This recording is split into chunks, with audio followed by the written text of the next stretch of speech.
Salam dan selamat malam untuk kita semua, terkhususnya untuk umat-umat Tuhan di daerah Sumatera kawasan selatan. Segala puji-pujian kita panjatkan kehadirat Tuhan, di mana berkat kasih serta penjagaan Tuhan masih menjadi bagian dalam kehidupan kita, sehingga kita boleh berkumpul di malam ini untuk memuji muliakan nama Tuhan. Terima kasih untuk seluruh pimpinan kita daerah Sumatera kawasan selatan.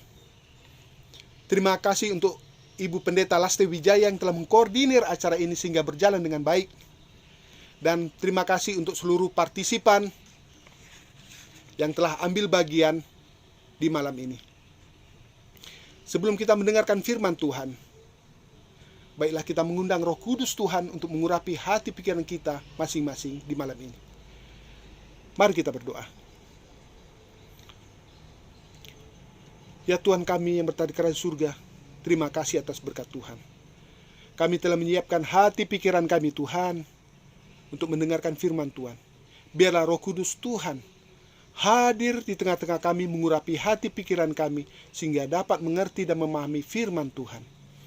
Terkhususnya pada saat ini, biarlah Tuhan mengurapi hamba-Mu yang berdosa ini sehingga dapat berkata-kata hanya sekendak dari Tuhan. Berfirmanlah Tuhan melalui hamba-Mu ini. Bila kebaktian ini hanya nama Tuhan yang ditinggi dan dipermuliakan. Di dalam nama Yesus kami berdoa dan mengucap syukur. Amin. Saudara-saudaraku yang dikasihi Tuhan,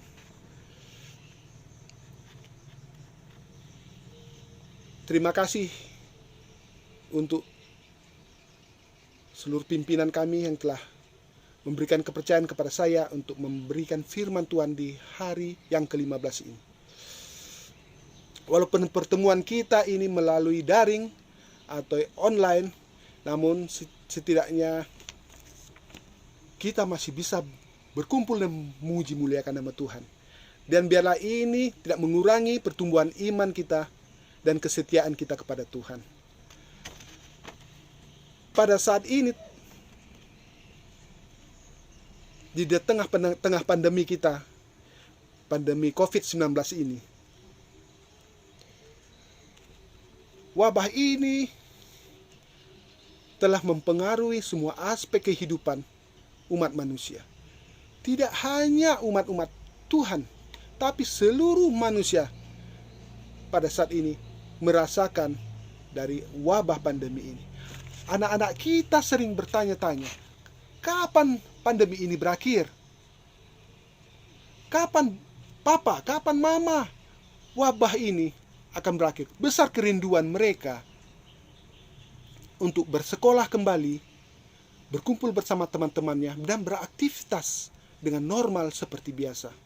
Untuk kita para orang tua, pada saat ini juga besar kerinduan kita pandemi ini berakhir sehingga kita dapat bekerja dengan normal dan dapat berinteraksi sosial dengan semua orang seperti sedia kala. Dan juga organisasi kita daerah Sumatera kawasan selatan, begitu besar kerinduan kita untuk bertemu muka, bertatap muka, muji muliakan nama Tuhan, dan berkumpul seperti sedia kala. Kapan pandemi ini berakhir? Kapan pandemi ini berakhir? Hanya itu pertanyaan kita di saat ini. Ada yang mengatakan pandemi ini berakhir di bulan Juni. Namun setelah memasuki bulan Juli, belum ada tanda-tanda pandemi ini berakhir. Ada juga yang mengatakan akan berakhir di bulan September. Ada yang mengatakan berakhir di bulan November. Bahkan beberapa pakar kesehatan mengatakan di bulan Desember. Namun semua hanya memperkirakan. Tidak ada yang memberikan tanggal yang pasti kapan pandemi ini berakhir. Kapan pandemi ini berakhir? Hanya itu pertanyaan kita umat-umat Tuhan pada saat ini.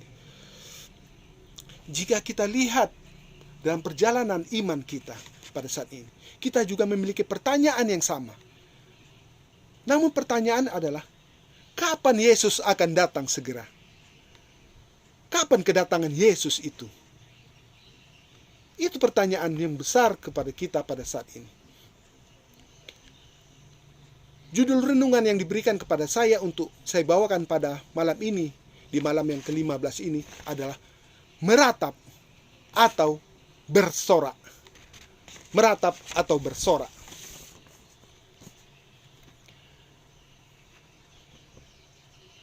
Jika kita lihat definisi dari meratap dan bersorak, kita lihat arti bersorak dan meratap itu ada dua hal yang bertolak belakang. Seperti dua mata uang, dua sisi mata uang yang berbeda. Jika kita lihat definisi meratap adalah menangis disertai ucapan-ucapan yang menyedihkan. Itulah definisi meratap. Jika kita melihat dari definisi bersorak, kita akan melihat artinya berteriak bersuara keras, memekikkan tanda kebahagiaan, kesenangan, dan sukacita besar. Jadi kita pahami, meratap dan bersorak ada dua hal yang bertolak belakang. Saat ini saudara-saudaraku yang dikasihi Tuhan, kita umat-umat Tuhan, banyak yang lalai, banyak yang abai melihat tanda-tanda penggenapan zaman. Kita abai melihat penggenapan tanda-tanda zaman itu. Di dalam ayat inti kita, di dalam Yeremia 8:20. Yeremia 8:20 dituliskan, sudah lewat musim menuai, sudah berakhir musim kemarau. Tetapi kita belum diselamatkan juga. Kita lihat, musim berganti musim, tetapi belum ada tanda-tanda keselamatan itu. Musim kemarau, musim menuai, silih berganti. Tapi tanda-tanda kedatangan Tuhan belum ada. Sebenarnya, jika kita bijaksana, jika kita melihat tanda-tanda penggenapan itu sudah ada di depan mata kita, saudaraku. Hanya kita dikatakan abai dan lalai dan tidak peduli dengan apa yang telah terjadi di depan mata kita. Yesus memberikan contoh yang besar di hadapan murid-muridnya. Ketika ditanyakan kapan hari besar itu tiba, Yesus memberikan tanda-tanda itu seperti pohon ara. Dikatakan pohon ara ketika tunas-tunasnya melembut. Dikatakan jika ranting-rantingnya melembut dan tunas-tunasnya mulai tumbuh atau ranting-rantingnya telah bertunas, itulah tanda-tanda musim panas segera datang. Begitu mudah kita melihat tanda perubahan itu. Begitu mudah kita melihat pergantian musim itu. Begitulah kenapa Yesus mencontohkan pohon ara yang mudah untuk kita lihat. Sebenarnya saudaraku, jika kita lihat kenapa Yesus belum datang segera, ini bukanlah pembatalan. Yesus tidak pernah membatalkan sesuatu yang telah dijanjikannya kepada umat-umatnya. Ini hanyalah bentuk penundaan kepada kita. Begitu besar kasih karunia Tuhan kepada kita, sehingga Dia masih menunda kedatangannya, sehingga kita dapat mengintrospeksi diri kita, membuat diri kita benar dan suci di hadapan Tuhan, membuang segala dosa kesalahan kita, sehingga ketika pada hari itu tiba, kita tidak bercacat dan bercela di hadapan Tuhan. Inilah saat kita dikatakan untuk membuang pemanjaan diri, untuk membuang segala kesombongan kita, dan membuang segala kepentingan diri kita sendiri. Jika kita mau jujur pada saat ini, di malam ini, marilah kita bertanya di dalam hati kita masing-masing. Masih adakah kita memiliki dosa kesayangan kita yang kita pelihara dan kita simpan? Masih adakah di antara kita masih memiliki dosa kesayangan yang masih kita simpan? Itulah kenapa kita umat-umat Tuhan sangat susah untuk bertarak. Itulah kenapa kita sangat susah untuk mengikuti hukum-hukum Tuhan. Karena hukum Tuhan itu bertolak belakang dengan dosa-dosa kesayangan yang masih kita simpan. Nasihat Ellen G. White dikatakan, nasihat Ellen G. White, penyucian itu berjalan selama hidup, dan itu adalah merupakan peperangan yang terus-menerus, mengalahkan diri kita dan sifat diri yang berlawan dengan kehendak Allah. Dikatakan merupakan peperangan yang terus-menerus selama kita hidup, yang bertentangan dengan kehendak Allah. Saat ini, saudaraku, umat Tuhan sering mengaku kita adalah umat-umat yang memelihara hukum Allah. Namun pada saat ini kita hanya menjalankannya sebagai bentuk kecenderungan, bukan lagi kewajiban. Kita hanya menjalankan hanya agar diakui sebagai umat Tuhan. Tidak lagi merupakan kewajiban kita di dalam hati kita dan kehidupan kita sendiri. Ketika kita tidak ke gereja, ataupun ketika sehari Sabat tiba, ada pertentangan besar apakah kita datang ke gereja atau tidak. Jika kita tidak ke gereja, apa kata-kata orang nanti? Ya sudah, saya datang saja ke gereja. Banyak umat-umat Tuhan yang seperti itu. Banyak generasi muda kita, anak-anak muda kita, yang bersungut-sungut ketika hari Tuhan tiba. Ketika Sabat tiba, bukan kerinduan, bukan rasa haus dan rasa lapar akan firman Tuhan, tetapi mereka datang hanya keterpaksaan. Ketika jam khotbah masuk, kita umat-umat Tuhan sebagian berkata, baiklah, inilah waktunya saya akan menundukkan kepala dan mulai tertidur sejenak sehingga khotbah ini berakhir. Lalu atau ada yang berkata, inilah waktu yang tepat untuk saya ketika khotbah. Saya akan membuka gadget saya untuk melihat status-status saya di media sosial. Tidak ada kerinduan kita yang begitu besar terhadap firman Tuhan yang hidup. Saudaraku, pada saat ini, di malam ini malam yang ke-15, ini adalah renungan kita dan waktu kita berdoa. Inilah masa-masa kita yang penting untuk merenung dan berdoa, sehingga tidak ada penolakan kita terhadap kasih karunia Allah. Inilah pada saatnya kita berkomitmen untuk membuang pikiran kita yang sia-sia, untuk membuat kita menjadi lembut. Banyak yang umat-umat Tuhan saat ini perkataannya kasar. Kasar kepada suami, kasar kepada istri, kasar kepada anaknya, kasar kepada semua orang. Buah-buah roh itu belum menjadi bagian dalam kehidupannya. Lalu umat-umat Tuhan dikatakan masih banyak mementingkan diri sendiri. Bagaimana kita dapat seturut kepada Tuhan untuk mengasihi orang lain jika kita masih mementingkan diri kita sendiri? Sesuai dengan tema kita pada saat ini, pada malam ini, adalah pertanyaan penting yang paling mendasar kepada kita. Sudah siapkah kita pada malam ini kedatangan Yesus?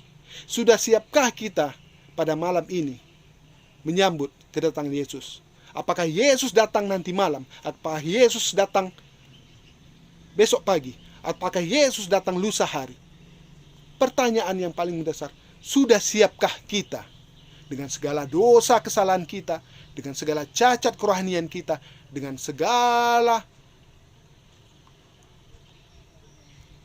hal-hal yang buruk di hadapan Tuhan?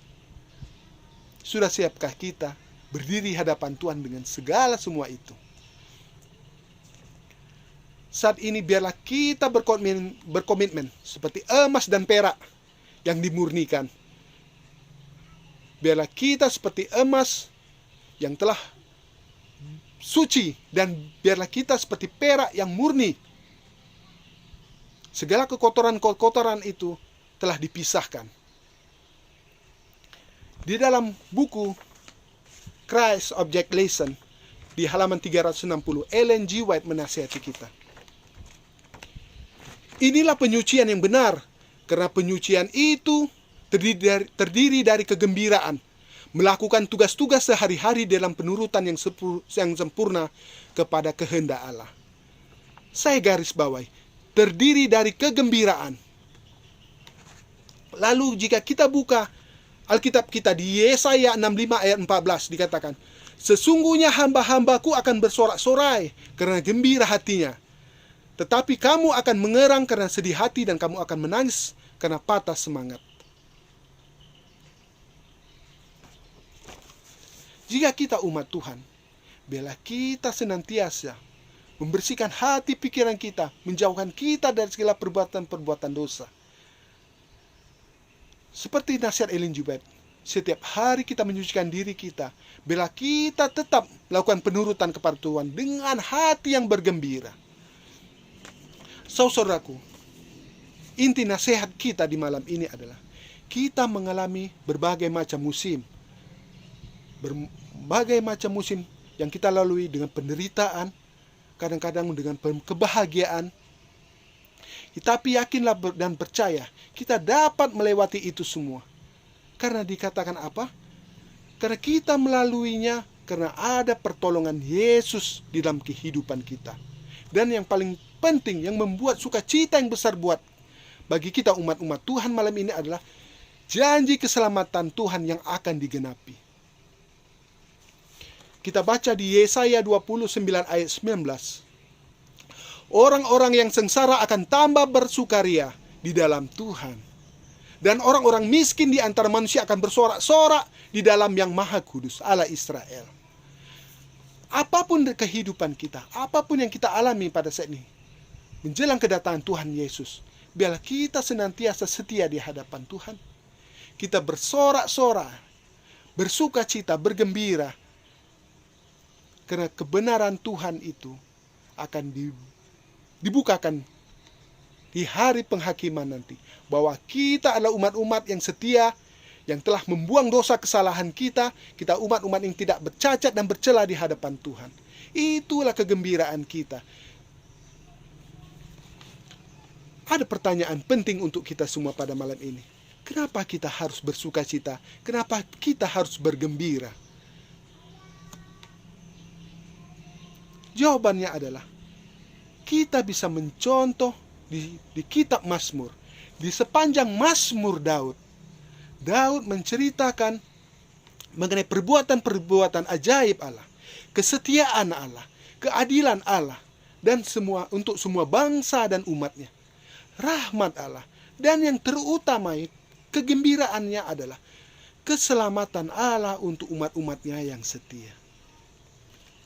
Jika malam ini kita merenungkan siapa Yesus dan bagaimana penebusannya dan bagaimana keselamatan yang akan diberikan kepada masing-masing kita, inilah yang membuat hati kita penuh kesukaan, sukacita, kegembiraan, sorai kebahagiaan. Tidak ada alasan untuk kita untuk meratap menjelang kedatangan Yesus kedua kali. Saudaraku, ayat terakhir kita di dalam Matius 24 ayat 30 dikatakan, pada waktu itu akan tambah tanda-tanda anak manusia di langit, dan semua bangsa di bumi akan meratap. Dan mereka akan melihat anak manusia itu datang di atas awan-awan di langit dengan segala kekuasaan dan kemuliaannya. Semua bangsa di bumi akan meratap. Ini menandakan begitu banyak manusia dan begitu banyak umat-umat Tuhan yang masih meratap, yang masih berdiri di hadapan Tuhan dengan segala dosa kesalahan yang begitu besar di hadapan Tuhan, di mana mereka masih belum seperti emas dan perak yang dimurnikan, di mana mereka tahu bahwa mereka akan ditolak oleh Tuhan. Namun kita, umat-umat Tuhan di malam ini yang masih setia, yang menyucikan diri kita di hadapan Tuhan, biarlah kita bersukaria karena keselamatan itu menjadi bagian dalam kehidupan kita. Kerinduan besar bagi kita, kerinduan besar bagi saya, Bapak, Ibu, dan sekalian, kita semua, adalah kita menjaga pelita kita seperti gadis-gadis yang bijak. Kita berjaga-jaga, menjaga pelita kita tetap menyala dan tidak membiarkan pelita kita padam. Karena kita adalah umat-umat Tuhan yang bijaksana. Kita menyediakan minyak cadangan di dalam buli-buli kita. Sehingga ketika pengantin pria itu datang, ketika Yesus Kristus datang, Dia akan membukakan pintu untuk kita dengan penuh kasih dan berkata, masuklah untuk umat-umatku yang setia. Itulah kerinduan besar untuk kita semua. Semoga renungan ini menguatkan iman kerohanian kita dan membuat kita bersuka cita, bersorak-sorai dari malam ini hingga kedatangan Yesus kedua kali. Tuhan memberkati kita semua. Amin.